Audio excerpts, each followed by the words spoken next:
On today's Daily Slab, we talk about the Kyler Murray predicament, Ja Morant predicament, and a little bit of Game 7. So sit back, relax, and enjoy today's Daily Slab. Welcome everyone to the Daily Slab. I am Nate, and our trend for today is Kyler Murray. Now, Kyler is the starting QB for the Cardinals. He is signed to a long-term extension. But does that mean anything? So, next year, the two top teams with the lowest odds to win the Super Bowl are the Cardinals and the Texans. The Cardinals just so happen to own both first-round picks from those two teams. Obviously, their own and the Texans because they traded away the third pick from this year, ended up picking up the Texans' first-round pick next year, and a couple other things, third-round picks along the way and everything. So, they have the first-round picks for the top two teams that are expected to be the worst teams in the league. And even if they're not, say they get 5 and 4, they could package those and move up to number 1, right? Say they get 2 and 3, they could package those and move up to 1. Whatever it might be, they will likely have, unless Kyler Murray, Colt McCoy does decently and Kyler Murray comes back healthy and dominates end of the season, I expect them to be bad. Kyler Murray's injured right now, and he won't be helping the Cardinals win any games.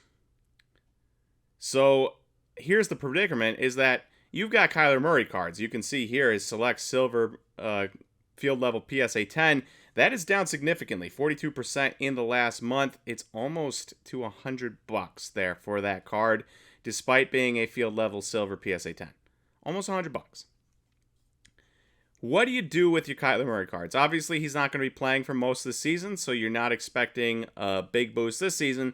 But if they end up with the number 1 pick, I doubt they pass up Caleb Williams for the sake of continually running Kyler Murray out there, right? From what I understand, Caleb Williams would have been the number 1 pick this year. And yet, he went back to school and will likely be the number 1 pick next year. So it is interesting, keeping in mind when you're investing in young QBs in football, is that sometimes, in the case of Kyler Murray, not everything is rosy, and you shouldn't necessarily expect them to be the starting QB long term. All right, next up in what's happening, we've got Ja Morant. So, a couple weeks ago, Ja Morant did his whole flashing a gun on Instagram again for the second time in a number of months. And I decided I was going to wait to cover it until we saw some prices. But then I saw that there was a Cracked Ice Auto BGS 10 ending on the PWCC weekly auction this past Sunday, so I wanted to wait for that. Now, obviously, we all know Ja Morant, owning a gun is not illegal. It's not illegal. Flashing your gun on Instagram, while not smart, also not illegal, I imagine. But you represent the NBA. The NBA definitely doesn't want you to do that. So don't do it. It's as simple as that. To get caught twice doing it, even if it's not illegal, not smart, as your employer pretty much dictates what you can and cannot do, right? And NBA is his employer. They suspended him once. He does it again. That's a poor choice. But more importantly than the poor choice of flashing a gun on Instagram Live is just that he didn't learn from his previous mistake. And if you don't learn from mistakes, that's questionable. People start to question you. And people start losing confidence in their investments in cards specifically. Or even if it's the team losing its confidence in its investment in the player. Whatever it might be, people start losing confidence. And the card market started losing confidence. And there's one in particular that's very interesting to me. And it is this Cracked Ice Auto BGS 10, because this sold on Sunday night for $13,800 on PWCC weekly auction. $13,800 for a BGS 10. All right.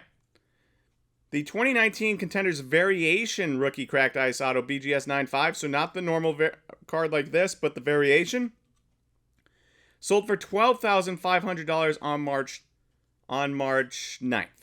Right? Okay, so we're talking Variation Auto, BGS 9.5. We're talking the normal auto, BGS 10 here, and this card only sold for $1,300 more than that did, despite being a BGS 9.5 back in March.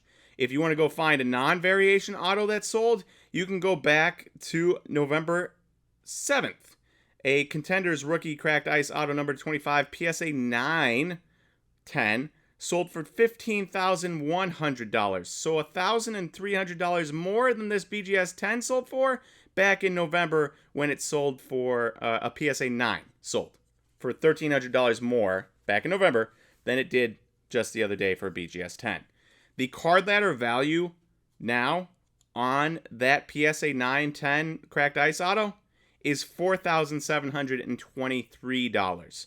So you can see how far his market has dropped and how much people have lost confidence in him, because the old adage goes, yeah, you expect the 2019 Prism base rookie PSA 10 to drop. Nobody really cares, but nicer cards, they should stay steady for a while. Well, massive drops when you're considering just 7 months ago.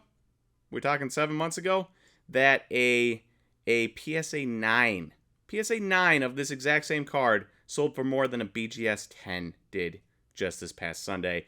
Obviously alarming, obviously understanding, and hopefully, Ja Morant learns from this and just realizes that there's just some things when you have all the limelight on you and you make all the money to be a quote-unquote role model, right? Not all NBA players, not all MLB players, not all NFL players, not all soccer players are going to be role models.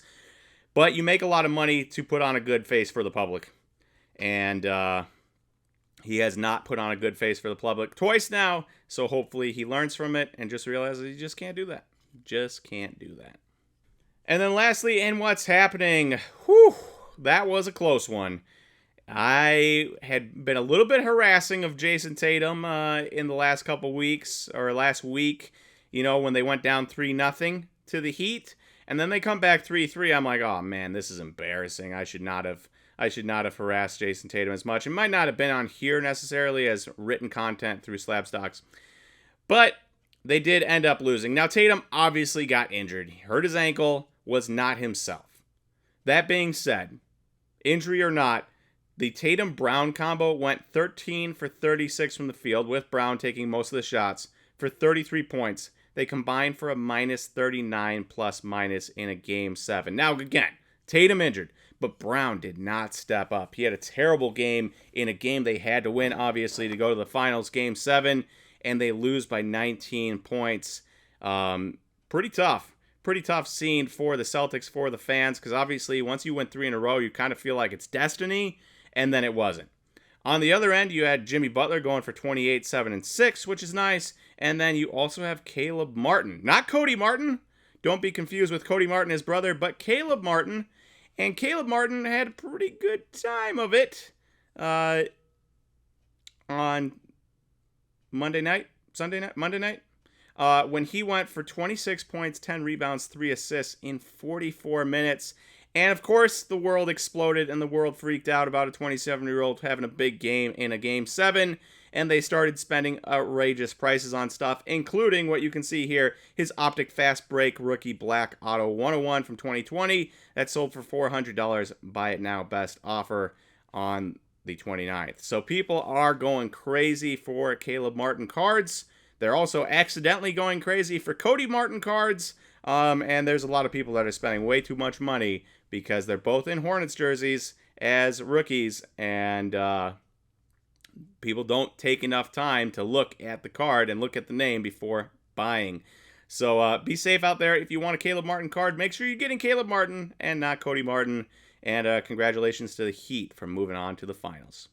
All right, and lastly, today is the 31st, which means we are past the 30th or the May 30th deadline for SGC submission. So that has gone out, which means you can start prepping for the June 15th SGC submission, which means you should start thinking about the National coming up at the end of July as well. Ideally, you probably want to get your cards that you want to sell at the National graded in June and don't want to wait till July or else they might not get back in time. So if you want to check out more about that, SGC or SlabStox.com/SGC. All right, thank you everyone for listening to today's Daily Slab. If you enjoyed this video, please click that like button and don't forget to hit that subscribe. And I will talk to you tomorrow for the next Daily Slab. See you everyone.